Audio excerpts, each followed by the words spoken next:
Hello viewers, আশা করি আপনারা সকলে ভালো আছেন। আমি সাথে আছি ইসমাইল হোসেন, দেখছেন ইসমাইল ফুড ব্লগ।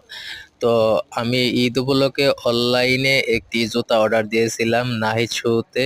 আপনারা অনেকেই টিকটকে ইউটিউবে দেখছেন নাহিদ শু যে ভাইরাল একটি দোকান, অনেকেই এই দোকান থেকে অনেক জুতা কিনে। তো আমিও ভিডিও দেখে একটা জুতা অর্ডার দিয়েছিলাম নাইকের নাহিদ শু। তো এই যে যে ভাইরাল জুতারা কালার আপনারা দেখতে পাচ্ছেন, এই জুতাটা আমি অনলাইনে অর্ডার দিয়েছি। তো এটা আমি 13 তারিখে অর্ডার দিয়েছি, 14 তারিখ 15 তারিখে কিন্তু এই জুতাটা আসছে। আসার পরে আমারে ফোন দিছে, ভাইয়া আপনি কোথায় আছেন, আপনার নামে একটি পার্সেল আছে, আপনি চলে আসেন ধনবাড়িতে। তো আমিও ফোন দেওয়ার সাথে সাথে কিছুক্ষণ পরেই জুতাটি রিসিভ করার জন্য চলে যাই।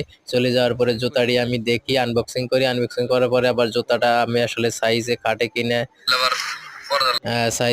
কিনা সেটা আবার আমি পায়ে দেওয়া ট্রাই করি যে আসলে জুতাটা সাইজ ঠিক আছে কিনা। তো জুতাটা দেখার পরে দেখলাম যে না, মোটামুটি আমি যেমনটা চেয়েছিলাম তেমনটাই পেয়েছি।